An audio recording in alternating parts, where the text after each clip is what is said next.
Ramatou, vous avez travaillé, je dirais, dans ce milieu hostile. Vous êtes parmi les têtes noires à travailler à la télévision française. Ce milieu, je ne sais pas si vous avez été vraiment hostile, mais comment vous en êtes sorti?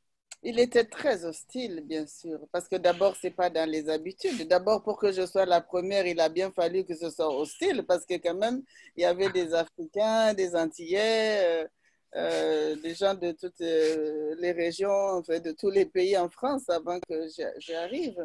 Donc, Mhm. bien sûr, déjà, on est dans... Moi, ma question, c'est qu'est-ce qui fait qu'on va habiter dans ces endroits hostiles? Mais en fait, ce n'est pas vraiment de notre faute. C'est-à-dire, c'est aussi les conséquences de la colonisation, d'une certaine, d'un truc, une façon d'imposer une culture. Vous savez, même, rien n'est anodin. Même en géographie, quand on étudie la France, d'abord, quand on va dans les écoles françaises Mhm. chez nous, on n'étudie que la France. Donc, ça devient une référence.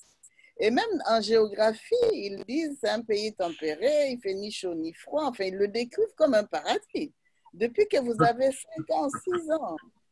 Hein? Et puis cette langue-là qu'on vous impose et que vous êtes obligé de parler.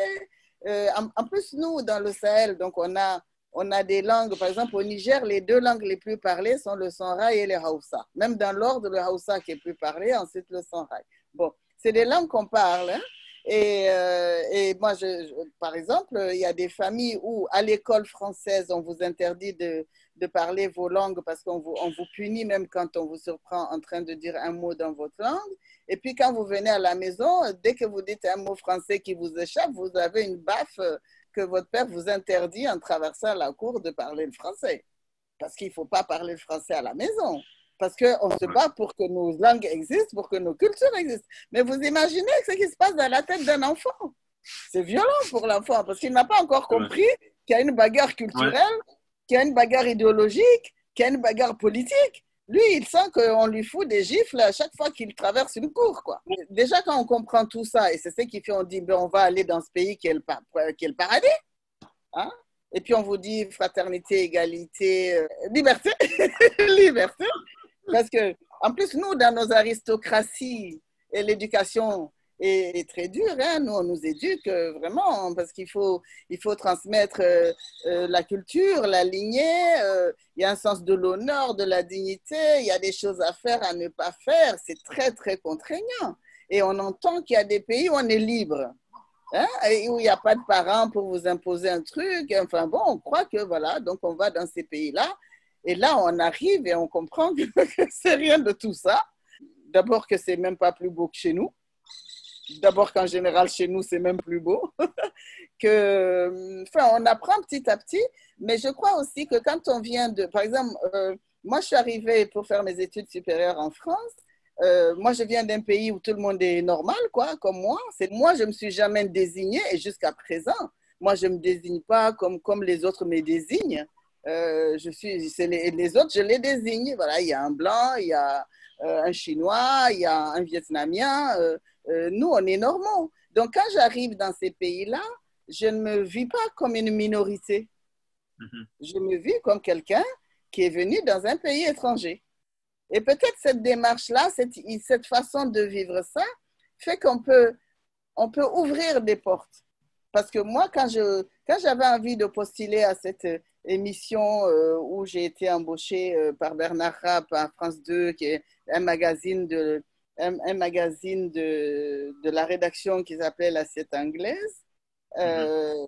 ben moi, j'ai proposé des reportages et que j'ai fait déposer parce que j'avais envie, cette émission me plaisait bien, mais les gens me disaient, mais t'es folle, t'as vu, il n'y a que des blancs avec des cravates gold, des jeux golf ou je ne sais plus quoi, qu'est-ce que tu veux aller faire? Mais t'es folle.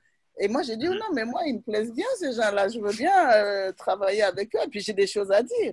Et bon, moi, j'appelle, dépose mon travail, et puis, mais dans la semaine même, j'ai eu la voix de Bernard Rapp sur mon répondeur téléphonique. À l'époque, il n'y avait pas de portable, et qui voulait Mhm. que je vienne travailler avec lui tout de suite. Et alors, mes amis m'ont tellement monté la tête. Moi, j'ai fait mon premier reportage que j'ai déposé, et le samedi, c'était le jour de l'émission, que moi, je ne suis pas allée. Parce qu'il disait, mais tu peux pas, ils peuvent pas t'embaucher. Donc, et à un moment, j'entends la secrétaire de Bernard m'appelle en disant, mais où tu es? Tu dois passer, tu dois te maquiller. Ah, je dis, ah bon? Parce que je pensais que je n'avais pas le droit à passer à la télé, tout simplement. Mais c'est ça, c'est mes amis qui m'ont mis ça dans la tête, c'est pas moi. Parce que moi, je ne serais pas allée sinon. Voilà, et puis c'est comme ça. Il faut dire aussi, c'est la volonté d'un seul homme. Parce que Bernard Rapp a voulu par le travail que je lui ai montré, que je collabore avec lui dans son émission, je l'ai fait. Mais quand l'émission s'est arrêtée, tous les Blancs ont été réembauchés sauf moi. Voilà. Et c'est une émission où on a eu 2 ou 3 sets d'or. C'était une des meilleures émissions de cette époque-là. Même peut-être la meilleure de cette époque-là. Alors, bien sûr, un peu plus tard, j'ai encore eu une autre émission. Ensuite, quand ça s'arrête, tous les Blancs sont embauchés sauf moi. Bon, j'ai compris que maintenant, moi, j'ai ouvert les portes. Je voulais prouver aux Français qu'ils n'étaient pas aussi racistes qu'ils le croyaient, mais je crois que j'ai échoué.